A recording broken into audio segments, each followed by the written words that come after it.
He only touched my hand. That's all it took. One gesture from a 9-year-old homeless boy, and a $3 billion empire suddenly meant nothing. This is the true story of how a moment of pure human connection transformed a man who thought he had everything, but had lost what mattered most. Drop a comment below. Where in the world are you watching from? And make sure to subscribe because this story will stay with you long after it ends. Trust me on that. Edward Sullivan stood before the floor-to-ceiling windows of his penthouse office, 53 stories above Manhattan.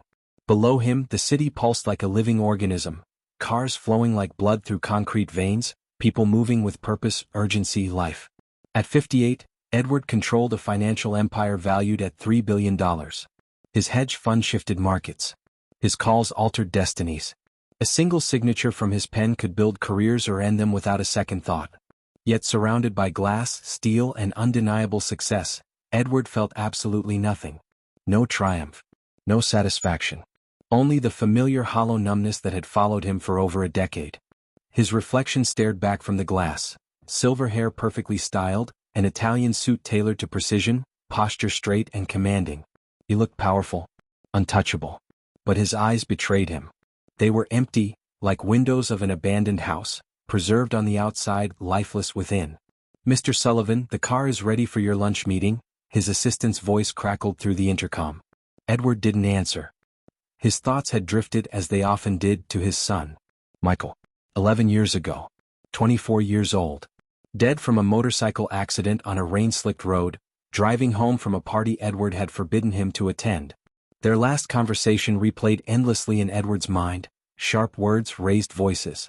Edward calling Michael irresponsible, reckless, wasting his potential.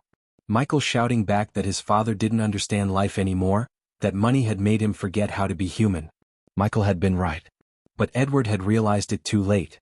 "Mr. Sullivan?" the assistant asked again, concern slipping into her voice. "Cancel it," Edward said quietly. "Cancel everything today. Sir, you have the Brennan meeting at 2 and—" "Cancel everything." His tone left no room for argument. He grabbed his coat and walked out, ignoring the startled looks from his staff. Predictability had been his armor. Today he was shedding it. The elevator ride down felt heavier than usual, 53 floors of descent, leaving control behind, moving from a world he ruled into one where he was just another man. Outside, the doorman opened the door. "Shall I call your driver, Mr. Sullivan?" "No," Edward said. "I'm walking." He stepped onto Fifth Avenue, bathed in golden October light. The air was crisp, alive. People rushed past him with places to be and lives to live. Edward moved among them like a ghost, present, yet untouched by the world around him. He walked without direction. Past shops he'd never entered. Restaurants he'd never noticed. Lives he'd never truly seen. His wealth had shielded him from struggle, and from connection. Eventually the city changed. The buildings grew older, more worn. Faces less polished. These were people who worked to survive, not to expand portfolios. Edward felt exposed in his expensive suit, his watch flashing in the sunlight. He considered turning back. Returning to the safety of numbness. But something inside him refused. He found a small, tired park. A triangle of grass, a few benches, struggling trees. An old man fed pigeons. A young mother rocked a stroller. And on a far bench sat a boy, alone. 8, maybe 9 years old. Thin. Quiet. Clothes faded from too many washings.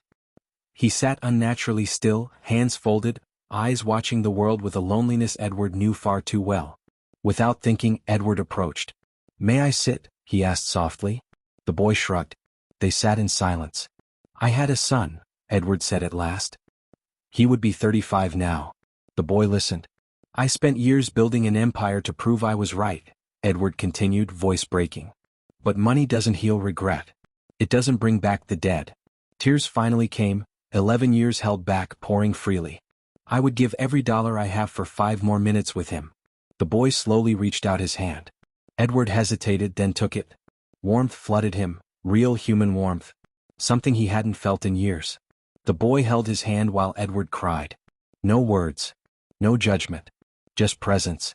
When the sun began to set, the boy stood, gave Edward one last look, full of understanding, and walked away. Edward remained on that bench long after. A child had touched his hand. That was all. And somehow, it reminded him that he was still human. Still capable of feeling. Still alive. Edward finally rose from the bench as full darkness settled over the city. His legs were stiff from sitting so long, his face tight from dried tears. He felt raw, exposed, as if invisible layers of armor had been stripped away, layers he hadn't even known he was wearing. For the first time in years, there was no shield between him and the world. No buffer. Just feeling. The walk back to his building took twice as long as the walk out. His steps were slower, uncertain, as if his body had forgotten how to move with purpose. Or perhaps it had finally remembered what purpose actually was. He wasn't rushing back to control or power. He was walking through a city he had lived in for decades but never truly seen. And now he noticed things. A bodega owner pulling down the metal gate, stopping to gently pet a stray cat before shooing it away with a smile. Two teenagers sitting on a stoop, sharing earbuds, laughing at something only they understood. An elderly couple walking hand in hand, their pace slow but perfectly matched. Small, ordinary moments of connection. Moments Edward had passed thousands of times without seeing, too busy chasing outcomes to notice warmth. His hand, the one the boy had held, still felt different. Warmer. More awake.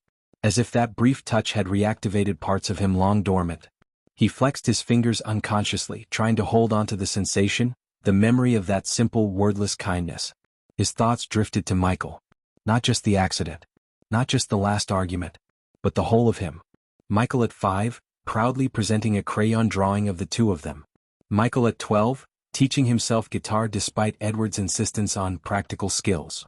Michael at 20 telling him he wanted to help people, to become a social worker, and Edward dismissing it as wasted potential. Each memory hurt. But this pain was different. It was sharp, honest, alive. It meant Michael had mattered. That their relationship, flawed as it was, had been real. The numbness Edward had lived in for years had dishonored that truth. Had tried to turn grief into a problem solvable by achievement. The lobby appeared sooner than expected. The same doorman looked up, startled by Edward's disheveled suit, red eyes, and softened posture. "Mr. Sullivan, are you all right?" Edward almost said yes. The word rose automatically. But he stopped himself. "No," he said quietly. "I'm not. But I think that's better than I've been in a long time." The doorman hesitated. "Is there anything I can do, sir?" "What's your name?" Edward asked. "I've lived here 8 years and never asked." "Luis, sir." "Do you have family, Luis?" "My wife. 2 daughters. 10 and 7. Do they know you love them?" Luis smiled. "I tell them every day." "That's good," Edward said, voice rough. "Don't ever stop." Up in his penthouse, the apartment greeted him exactly as before. Art, glass, perfection. But now he saw it clearly. Beautiful. Cold. Empty. A monument to success that had cost him everything that mattered. He went to his study and opened the drawer he had avoided for 11 years. Michael's things. The wallet. The broken watch. The notebook. And at the bottom, a letter. Edward unfolded it with shaking hands. The date was 2 days before Michael's death. He read it once. Then again. Then again. Michael had loved him. Had seen his emptiness and loved him anyway. Had hoped, quietly, patiently, that his father might someday understand. Edward collapsed onto the floor, the letter pressed to his chest. He cried for his son. For himself. For every moment he'd traded presence for power, connection for control. His phone buzzed. Tomorrow's schedule. Meetings. Deals. Edward turned it off. For the first time in 11 years, something mattered more than his empire. A letter. The truth. A love that had waited patiently even after death. And the memory of a child's hand in his, asking nothing, giving everything.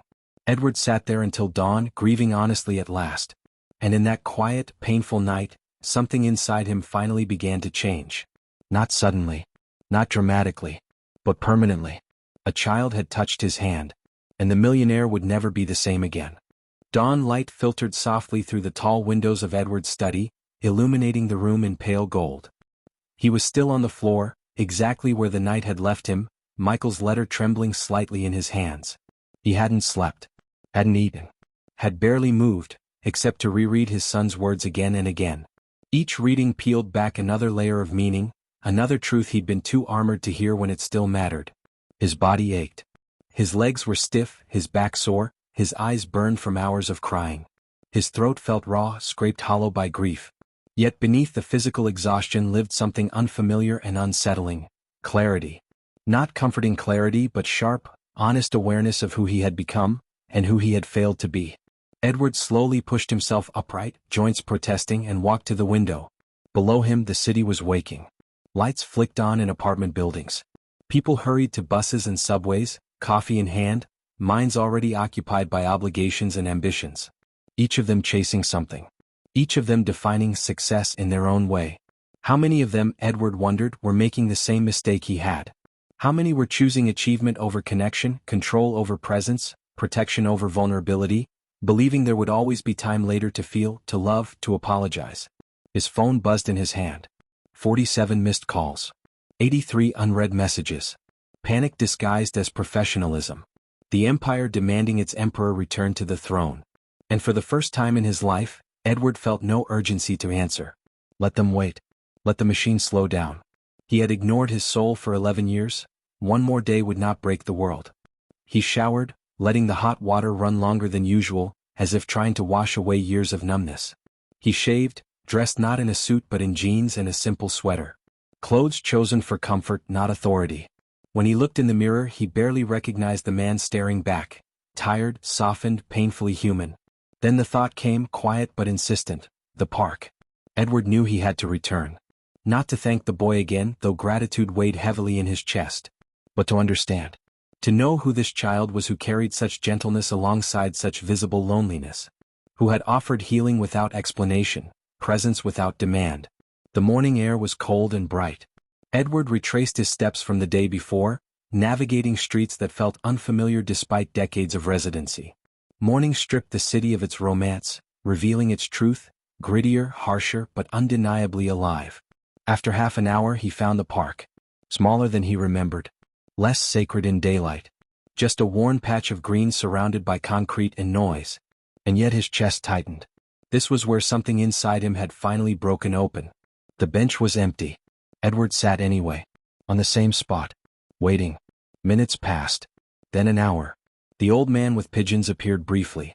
The mother with the stroller walked through. A woman with tired eyes and too many bags settled on a bench nearby. Life moved on. But the boy did not return. You waiting for someone? Edward turned to see an elderly man standing beside him, leaning on a cane. Not the pigeon feeder. Someone else. Someone observant. A boy, Edward said quietly. He was here yesterday. Dark hair. About 8 or 9. The man's expression softened. You met Danny. Danny, Edward repeated. That's his name? Danny Martinez. Lives at the shelter 3 blocks over. With his mother. Father died 2 years ago. The man sat beside him. That boy carries weight most adults can't survive. Edward swallowed. He held my hand yesterday. I was talking about my son. About losing him. Danny didn't say anything, he just stayed. And something in me cracked. The man nodded slowly. Danny has that effect. Not magic. Just empathy born from pain. When you've known loss young, you recognize it in others. You don't try to fix it. You just sit with it. He's homeless, Edward said, the words heavy. Yes. Mother works 3 jobs. Medical bills took everything when the father got sick. Danny helps at the shelter after school. Never complains. Edward felt shame rise in his chest. This child, this generous, tender presence had nothing. And he had everything. Where is he now? School. He'll be back at the shelter by 3. Edward stared at the city beyond the park. At his life. At his choices. I want to help, he said finally. Not just with money. I want to understand. The old man smiled. Then come tonight. Volunteer. Sit with people instead of above them. That's how you thank a child like Danny. Edward pulled out his phone, ignoring the flood of messages, and typed one sentence. Cancel everything today. I'll explain later. Then he looked up and said, 3 o'clock. I'll be there. And for the first time in decades, Edward Sullivan chose people over power. At 2:45 p.m., Edward stood outside St. Michael's shelter, trying to steady his breathing. The irony of the name wasn't lost on him. Michael, his son, whose letter had said he wanted to spend his life helping people. Michael, who would have volunteered at places like this. Michael, who had understood what Edward was only now beginning to learn. The building was worn but clean, a former elementary school converted to emergency housing. Through the windows, Edward could see people moving inside, setting up tables, organizing donated food, preparing to serve dinner to people who had nowhere else to go. Edward's hand, the one Danny had held yesterday, was trembling. He wasn't afraid. He was awakening. That was the only word that fit. Like someone waking from a long sleep, seeing the world clearly for the first time, overwhelmed by its beauty and brokenness in equal measure. He pushed open the door. The interior smelled of industrial cleaner, cooking food, and too many people in too little space. A woman at the front desk looked up, middle-aged, tired eyes, kind smile. "Can I help you? I'm here to volunteer. For dinner service. Someone told me to come at 3. She studied him, his expensive jeans, his quality sweater, his watch that cost more than most people here made in a year. New volunteer? Yes. Very new. ID. Edward handed over his driver's license. She photocopied it, had him sign a waiver, gave him a name tag. Edward Sullivan, she read. Welcome, Edward. I'm Patricia. Have you volunteered at a shelter before? No. Never. First time for everything. Ground rules, treat everyone with respect. No assumptions. No pity, dignity is what matters here. People are in crisis, but they're still people. Listen more than you talk. Remember that anyone can end up here with one bad break, one medical crisis, one lost job. Okay. Okay. Kitchen's through there. Ask for Maria. She'll put you to work. Edward walked through the common area. People sitting in folding chairs, children doing homework, a man staring at job listings on an ancient computer. They looked up as he passed. Some curious, some wary, some too tired to care. The kitchen was organized chaos. Volunteers in aprons chopping vegetables, stirring enormous pots, arranging serving trays. A woman who must be Maria was directing everything like a general, late 50s, short, commanding presence despite her small frame. I'm Edward. Patricia sent me to help. Maria looked him over. You cook? Not really. Perfect. You're on dish duty. Sink's over there. Dishes come in dirty, go out clean. Think you can handle that? Yes. Good. Apron's on the hook. Edward spent the next 2 hours washing dishes. It was mindless, repetitive work. His hands in hot soapy water, scrubbing institutional plates and cups and utensils. Around him, volunteers chatted, worked efficiently, created meals from donated food that would feed 80 people. He listened to their conversations. Maria's daughter was applying to college. Ramon worried about his mother's health. Jennifer was training for a marathon. Normal people having normal concerns, giving their time to help others. Not because it built their empire or enhanced their status. Just because it needed doing. At 5:15 Maria called out, "Dinner's ready. Let's serve." The kitchen crew moved to the serving line. Edward, still washing dishes, had a clear view through the service window as people filed in. The residents. The homeless. The struggling. People whose lives had broken in ways Edward had been protected from his entire life. Families. Single mothers with children. Elderly people. Young men who looked lost. A few clearly struggling with mental illness or addiction. All united by circumstances that had stripped away their stability, leaving them dependent on charity to eat. Edward's hands stilled in the dishwater. Because there, in line, holding his mother's hand, was Danny. The boy looked even smaller than Edward remembered. Thin frame and clothes a size too large. That old young face trying to be brave for his mother, who looked exhausted, overwhelmed, barely holding on. Edward dried his hands and moved to the service window, watching. Danny helped his mother get a tray, guided her to a table, made sure she sat before getting his own food. Even in crisis, the boy was caring for someone else. Maria noticed Edward's attention. You know Danny? We met yesterday. In the park. Good kid. Best kid in this whole place if you ask me. Helps with everything, never complains, always looking out for his mother. Father died 2 years ago. Cancer, no insurance. Family lost everything to medical bills. Rosa's working herself into an early grave trying to get them out of here. Danny sees it all, carries it all, and somehow stays kind. I don't know how. Edward remembered Danny's hand. The way he'd reached out to a stranger's pain without hesitation. Now Edward understood. This child knew grief intimately. Knew loss and helplessness and the weight of watching someone you love suffer. That's why he could sit with Edward's pain. Because he recognized it. Can I? Edward's voice was rough. Can I take them their meals? Danny and his mother? Maria studied him. Saw something in his face that made her nod. Table 6. The enchiladas are fresh. Edward loaded a tray with the best portions he could find. Walked it to table 6. Danny looked up as he approached, and his eyes widened with recognition. Hi, Danny, Edward said softly. Remember me? From yesterday? Danny nodded, not speaking, but his eyes showed recognition, surprise, and something else. Pleasure, maybe. That someone had come back. Rosa looked between them, confused. You know each other? We met in the park, Edward said. Danny was kind to me when I was having a hard day. I wanted to return the favor. Brought you the best dinner I could find. He set down the tray. Rosa looked at the generous portions at Edward's face, then at her son. Danny, what did you do? Nothing, Mom. Just. Danny shrugged. He was sad. I sat with him.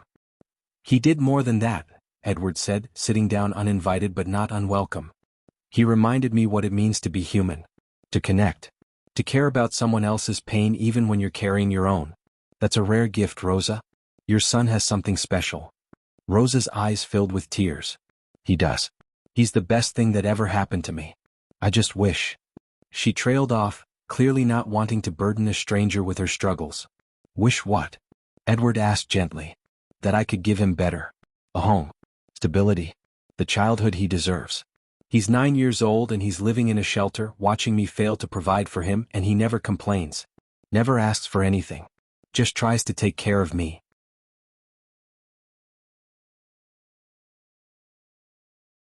Edward felt his chest tighten.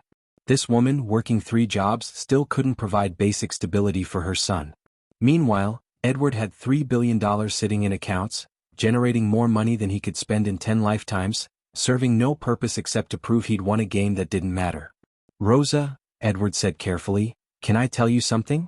Yesterday when Danny found me in that park, I was at the lowest point I've been in 11 years. My son died when he was 24. We'd fought before he left. I never got to apologize, never got to tell him I loved him more than my success. I've spent 11 years building an empire trying to fill that hole, trying to prove I was right, trying not to feel the loss. Yesterday I finally broke. And your son, this incredible child, just held my hand. Didn't try to fix me. Didn't offer empty words. Just sat with my pain. And it changed something in me. Danny was watching him with those old young eyes. Rosa had gone very still. I'm not telling you this for sympathy, Edward continued. I'm telling you because I need you to understand something. I have money. More money than I know what to do with. More money than I could spend. And it's never made me happy. It's never filled the emptiness. It's never brought my son back or fixed my mistakes. But Danny showed me yesterday that human connection, real, honest, vulnerable connection, is worth more than any empire. And I want to honor that lesson. I want to help if you'll let me. Rosa's expression was guarded. I don't want charity. I want to earn what we have. I respect that, Edward said. But what if it's not charity? What if it's gratitude? Your son gave me something yesterday that I couldn't buy at any price. He reminded me I'm still human. Still capable of feeling. Still worthy of compassion despite my failures. That's priceless, Rosa. And I want to say thank you in the only way I know how, by helping the family of the child who saved me. Danny spoke for the first time, his voice quiet but clear. You were really sad yesterday. Like my dad's sad was. Edward's throat tightened. Yes. Exactly like that. Mom gets that sad sometimes too. When she thinks I'm sleeping. She cries quiet so I won't hear. But I hear. Rosa put her face in her hands. Danny, baby. It's okay, Mom. I understand. You miss Dad. You're tired. You're scared. I'm scared too. But we're together. That's what matters, right? This 9-year-old child, living in a shelter, watching his mother break, still trying to comfort her. Still finding the strength to care for others. Edward thought of Michael's letter. I want to measure my life by who I helped, not what I accumulated. Danny was already living that philosophy. Without choice, without privilege, but with more grace than Edward had shown in his entire privileged life. Rosa, Edward said, I own 17 properties across the city. Investment properties. Most are empty. One is a 3-bedroom apartment in a good school district, sitting vacant because I couldn't be bothered to find tenants. Let me give it to you. Not charity, you can pay me something nominal if it makes you feel better. $1 a month. Whatever. But please, let me do this one thing that might actually matter. Rosa looked at him with a mixture of hope and suspicion. Why would you do this? You don't know us. Because your son taught me that success without compassion is just expensive emptiness. Because I have resources I'm not using while people who deserve better are suffering. Because my own son tried to tell me this 11 years ago and I didn't listen. And maybe if I'd listened, if I'd spent my life helping people instead of accumulating wealth, I'd have been the father he needed. I can't fix that. But I can honor his memory by finally learning the lesson. The dining hall had gone quiet around them. Other residents were listening, watching this strange interaction. A wealthy man in expensive clothes offering a homeless family an apartment. Some looked skeptical. Some looked hungry. All looked like they understood Rosa's hesitation. Patricia, the woman from the front desk, approached their table. Edward Sullivan, she said slowly. The hedge fund Edward Sullivan? Yes. You're worth billions. Yes. And you're volunteering in our kitchen. Yes. Why? Edward looked at Danny. At this child who'd shown more wisdom in 5 silent minutes than Edward had in 58 years. Because I've been doing everything wrong. And I'm trying to learn how to do it right. Before it's too late. Before I die having never lived. Patricia studied him for a long moment. Then she turned to Rosa. I've worked here 14 years. Seen a lot of people make a lot of promises. Most don't follow through. But every once in a while, someone means it. Someone's ready to change. I think. She paused, looked at Edward again. I think maybe he means it. Rosa was crying now. Not quiet sheltered tears she hid from Danny. Real sobs. I'm so tired. I work so hard and it's never enough. I love my son so much and I can't give him what he needs. I pray every night for something to change, for some way forward, and nothing ever. She couldn't finish. Danny wrapped his arms around his mother. This small boy comforting his crying mother in a sheltered dining hall, surrounded by other broken people, showing more strength than should be possible. Edward felt something crack open even wider in his chest. This was what Michael had meant. This was what mattered. Not quarterly reports or stock performance or empire building. This. Human beings helping each other through impossible circumstances. Connection. Compassion. Presence. The apartment is yours, Edward said firmly. We'll handle paperwork this week. You can move in immediately. And Rosa, if you want, I can help with job placement. I have connections. Real positions with actual stability, not 3 part-time jobs grinding you down. Would you let me help with that too? Rosa looked at him through her tears. Why are you doing this? Because Danny held my hand. Because you raised a child who knows how to sit with another person's pain without trying to fix it. Because my son told me what mattered and I didn't listen. And maybe helping you is my way of finally learning. Because I have resources sitting idle while good people suffer, and that's obscene. Take your pick.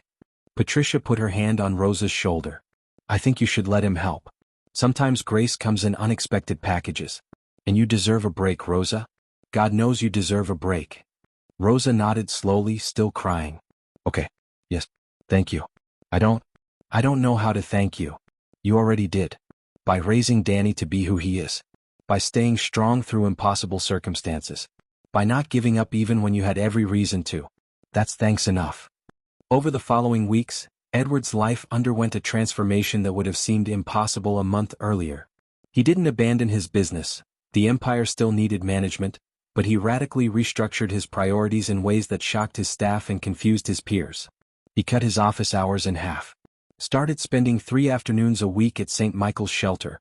Working in the kitchen, talking with residents, learning their stories. Each person he met had a life as complex as his own, dreams as valid, losses as profound. They weren't problems to be solved.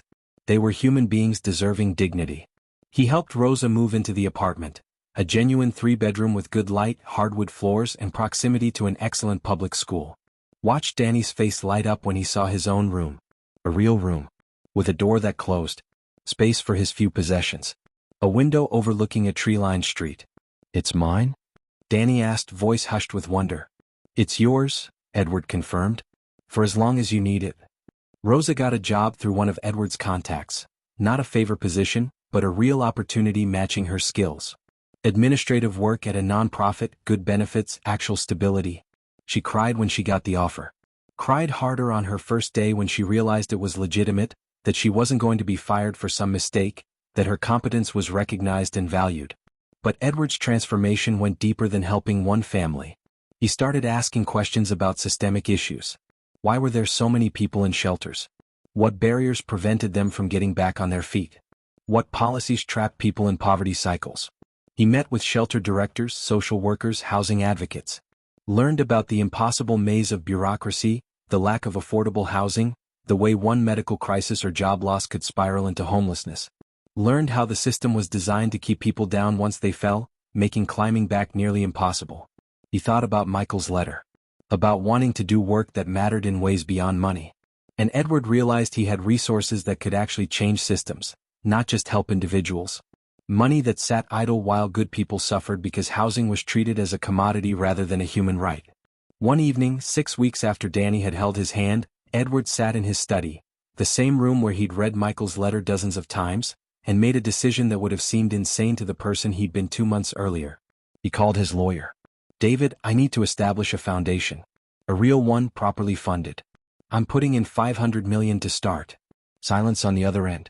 Then, 500. "Edward, are you certain?" "Completely certain. Focus on housing security and homelessness prevention. I want to buy buildings and convert them to affordable housing.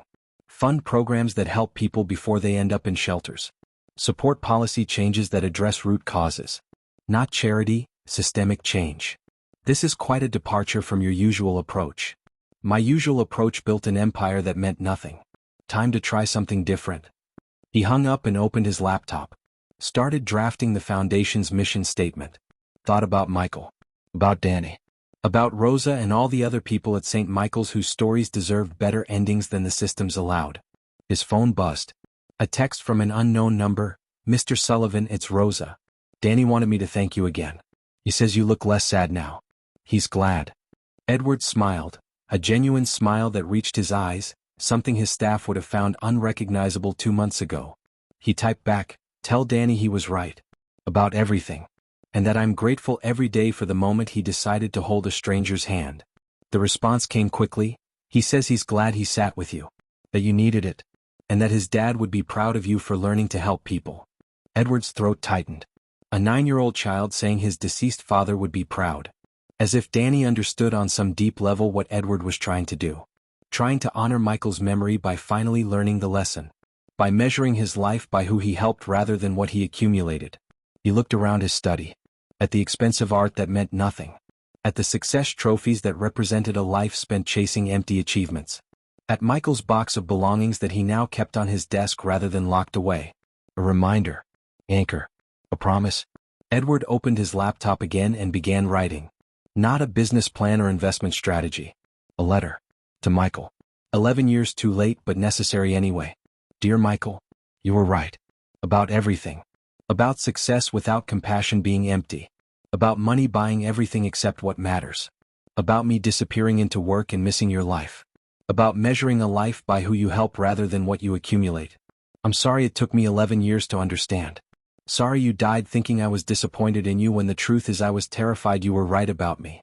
Terrified that all my success meant nothing. So I pushed you away rather than face that truth. I met a boy recently. Danny.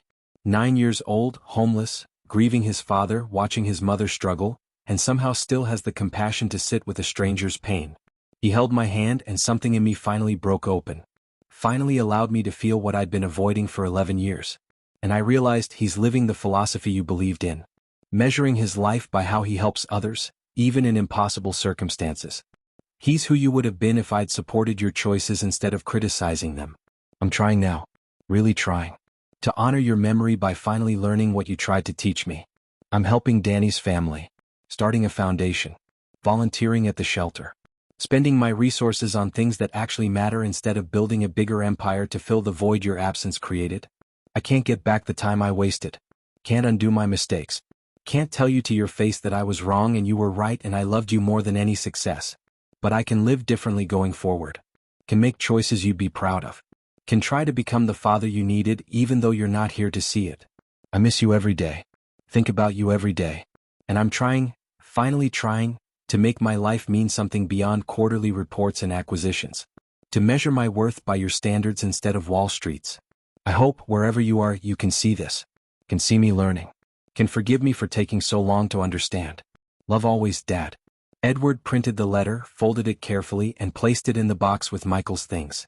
Added to the collection. A father's apology and promise, kept with his son's final words, creating a dialogue across the barrier of death that couldn't change the past but might honor it properly. 3 months after Danny held his hand, Edward found himself back at that small park. It was January now, cold and gray, the trees bare, the grass brown. But to Edward, it felt like the most sacred space in the city. The place where everything changed. where a child's simple gesture cracked open a millionaire's armor and let life flow back in. He sat on the same bench, hands in his pockets against the cold, thinking about how much had changed in 90 days. The foundation was operational, had already purchased 2 buildings for conversion to affordable housing. Rosa had been promoted at work. Danny was thriving in his new school, making friends, bringing home good grades and stories about teachers who encouraged him. But more than the external changes, Edward had transformed internally in ways he was still discovering. He felt things now. Allowed himself to be vulnerable. Connected with people not as transactions but as genuine relationships. Measured his days not by profits but by whether he'd helped someone, learned something, lived with presence rather than armor. His business still existed, he was still wealthy, but money had become a tool rather than a goal. A means to create change rather than an end unto itself. Michael would have approved. Would have been proud, maybe. That thought brought pain and comfort in equal measure. Mr. Sullivan? Edward looked up. Danny stood there, bundled in a warm winter coat Edward had bought him. Not charity, just a gift from someone who cared. Rosa was behind him, carrying grocery bags from the bodega on the corner. They lived nearby now. We're building a real life. Danny. Rosa.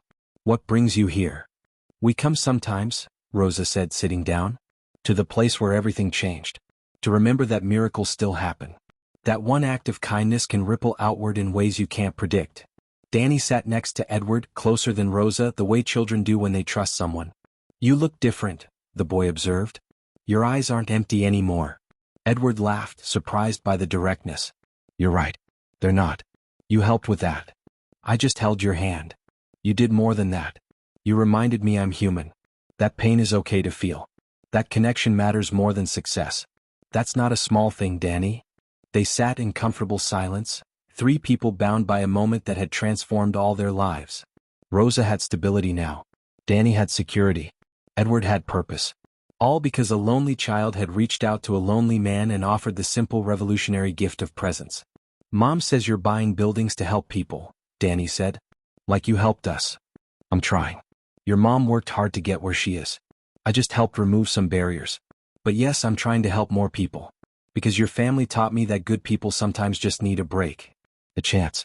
And that those of us with resources have a responsibility to provide that. Dad used to say that, Danny said quietly. Before he got sick. He said people with more have to help people with less. That's how communities work. How humanity works. Your father was right. I wish I'd understood that sooner. Wish I'd taught my son that instead of teaching him that money mattered most. Your son knew anyway, Danny said with surprising certainty. Even if you didn't teach it right, he knew. Because you're a good person under the scared parts. He saw that. Edward's eyes stung. This child's wisdom, his ability to see through defenses to the truth underneath, was remarkable. How did you get so wise, Danny? When bad things happen you learn stuff. About what matters. About how to be kind because you know what mean feels like. About sitting with people when they're sad because you've been sad and wanted someone to sit with you. Rosa put her arm around her son, pride and grief mixing in her expression. Danny had learned these lessons through loss Edward wouldn't wish on anyone. But somehow the boy had transmuted pain into compassion rather than bitterness. Had stayed open rather than armoring. Had chosen kindness even when life had been unkind to him. I'm grateful I met you, Edward said. That day when I was walking without direction, ending up in this park, finding you on this bench, it felt random. But maybe it wasn't. Maybe the universe knew we both needed each other. You needed help. I needed saving. And somehow we found each other at exactly the right moment. Do you still miss your son? Danny asked. Every day. Every single day. But it hurts different now. It's clean pain instead of frozen pain. I can feel it, talk about it, honor his memory by living the way he wanted me to.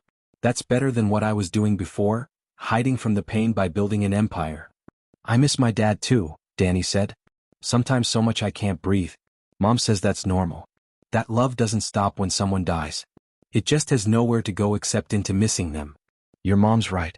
And also, Edward paused, wondering if he should say this, then deciding honesty mattered more than protection. Also, I think we can honor the people we've lost by living well. By being who they wanted us to be. Your dad wanted you to be kind and compassionate. My son wanted me to measure my life by who I helped. So that's what we're both doing now. Making them proud even though they can't see it. Maybe they can see it, Danny said. Maybe they're watching. I like to think Dad sees me doing good in school. Helping Mom. Being brave even when I'm scared. I think he does see it, Edward said. And I think he's incredibly proud of you. Just like Michael would be proud of me finally learning his lesson. Finally becoming the person he needed me to be. They sat together as afternoon light faded toward evening, three people healing in their own ways, supporting each other through the ongoing process of grief and growth and learning to live after loss. Not moving on, you don't move on from love, but moving forward. Carrying their dead with them rather than running from the weight. Edward's phone buzzed. His assistant, asking about tomorrow's schedule. The Empire still needed management. But it no longer owned him. Controlled him. Defined him. He was Edward Sullivan, yes. Wealthy, successful, powerful by conventional measures. But now he was also Edward Sullivan who volunteered at shelters. Who befriended a homeless boy and his mother. Who measured his worth by Michael's standards rather than Wall Street's. Who'd learned that a child's hand holding yours in a moment of vulnerability was worth more than any quarterly profit. Who'd learned, finally, what his son had tried to teach him 11 years ago, that success without compassion is just expensive emptiness. That money can buy everything except what matters. That human connection, real, honest, vulnerable connection, is the only wealth worth accumulating. Thank you, Edward said quietly to Danny and Rosa, for teaching me what matters. For letting me help. For showing me that it's not too late to change. To live differently. To honor the people we've lost by becoming who they hoped we'd be. Thank you, Rosa replied, for seeing us as people worth helping. For giving us a chance when no one else would. For proving that kindness still exists in unexpected places. Danny just leaned against Edward's arm, a gesture of trust and affection from a child who'd learned to be cautious with both. And Edward felt his eyes sting again, felt gratitude so profound it bordered on pain, felt alive in ways he hadn't in 11 years. All because a lonely child had touched his hand. Nothing more. Nothing less. Just that. One simple gesture that cracked open a millionaire's armor and let life flow back in. That reminded a successful man that he was still human. Still capable of feeling. Still worthy of compassion despite his failures. The park grew dark around them. Streetlights flickered on. The city moved through its evening rhythms. And three people sat together on a bench, bound by loss and healing and the simple revolutionary act of being present with each other's pain. A child had touched his hand, and the millionaire was never the same again. Not fixed, you don't fix grief, but transformed. But finally, after 11 years of frozen emptiness, learning to live again. Learning that the only success that matters is measured in connection, compassion, presence. Learning what Michael had known all along, that you measure a life not by what you accumulate, but by who you help. Not by your empire, but by your humanity. Not by your achievements, but by your ability to sit with another person's pain and offer the simple gift of being there. Danny had taught him that. This wise, broken, beautiful child who'd stayed kind when life had been cruel. Who'd reached out to a stranger because he recognized pain and knew how to sit with it. And Edward Sullivan, billionaire, empire builder, had learned the most valuable lesson of his life from a homeless 9-year-old boy in a forgotten park on an October afternoon. He only touched my hand. And everything changed.